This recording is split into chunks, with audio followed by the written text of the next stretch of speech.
What was Abigail like? She was a young woman, obviously very focused. What kind of gal was she?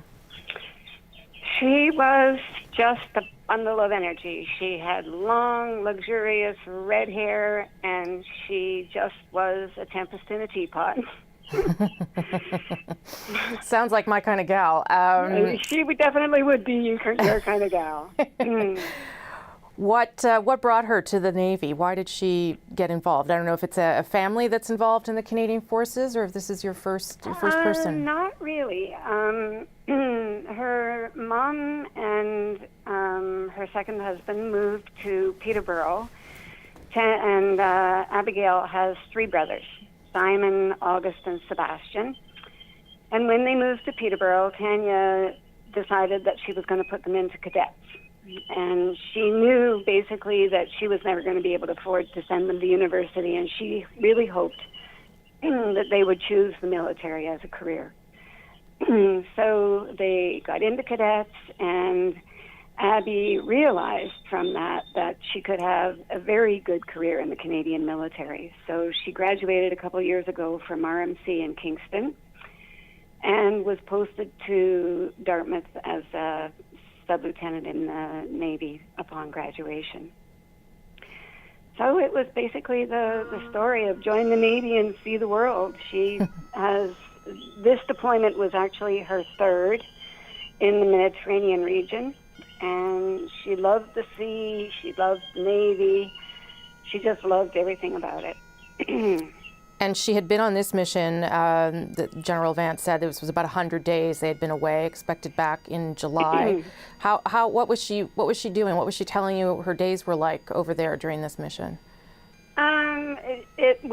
Actually, I'm going to take 1 second here and pull up my last communication with her, because she told me exactly what her days were like. She said, I'm going to read it to you. I'm really enjoying myself here. My day consists of an early morning run and a workout, studying, learning, working on equipment, because she was an engineer, and eating meals and snacks and reading a good book before bed.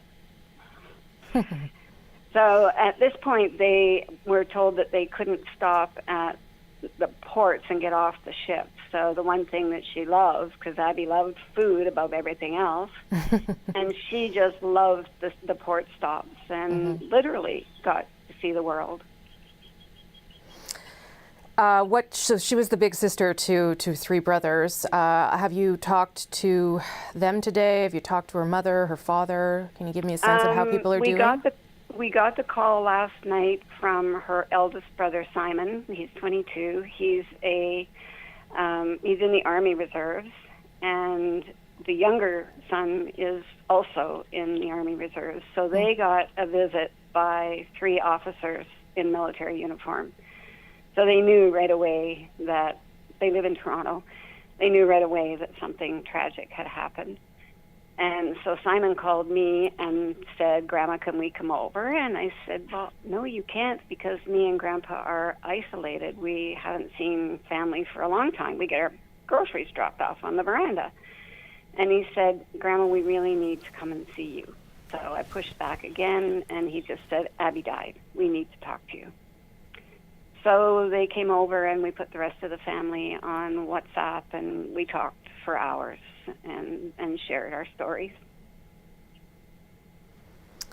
And how are people doing? I can't imagine, in the midst of everything that we're all going through, now having this.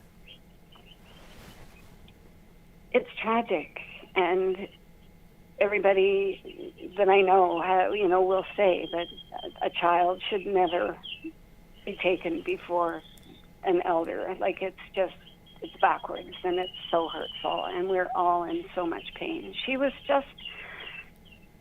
a ray of light. Everything that she did, she was so passionate about, and she was just, whether she played her pipes or walked in a room, she was just a presence. And even, I'm sure you guys can see her Facebook postings and the folks that are putting messages up, but she touched lives everywhere.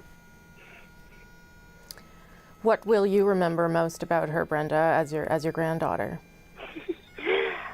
I went away to do my degree when Abby was about 5, and I came home from being away for a couple of weeks, and she just bounced in the house with her ringlets and curls just all aflutter, and she ran into my arms and she said, "Grandma Brenda, I missed you so much. Let's go on your big bed and read a good book."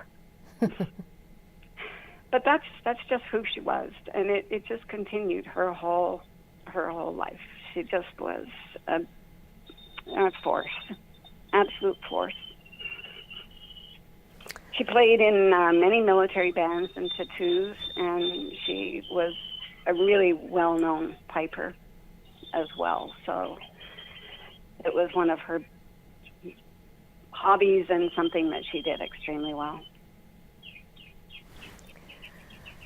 One of the things that we talked about when the shooting happened in Nova Scotia, and we'll have to talk about again here, is the fact that because of the pandemic, you won't really be able to have, a memorial for Abbigail, a funeral for Abigail. I wonder if you've given that any thought yet, or how much more difficult it's going to be because of that. Yeah, it will be difficult. At this point, when we were talking last night, although the military had stopped in to talk to Abby's dad and her older brother, they couldn't give any information on even when the body might be sent back, and there might be some restrictions because of COVID. So that also is a concern. We at this point, we don't know. They were hoping to get some more details today. They've been assigned an officer to be with them 24/7 until some of the information comes forward and they can settle in a little bit and know what the next steps are going to be. She was in the Navy, but she was on this helicopter. Did you know she was going to be on the helicopter? Do you have a sense of what that work would have been? No, not at all. No idea. No idea. I even read this morning that the helicopter was assigned to the HMCS Fredericton. So I really don't know what their maneuvers, what their purpose was. The fact that she was in the military and lost her life on this training mission, what does that mean to you, that she sacrificed so much for something her country asked her to do? Yeah, but it's the kind of girl she was. She was a very principled young woman, and if called to duty, she would take the call. Well, I'm sorry I didn't know her. She does sound remarkable. She really, really was. Brenda, everyone in the country is thinking of you and your family right now, and wishing you all the best, and really just sending you lots of strength during this difficult time.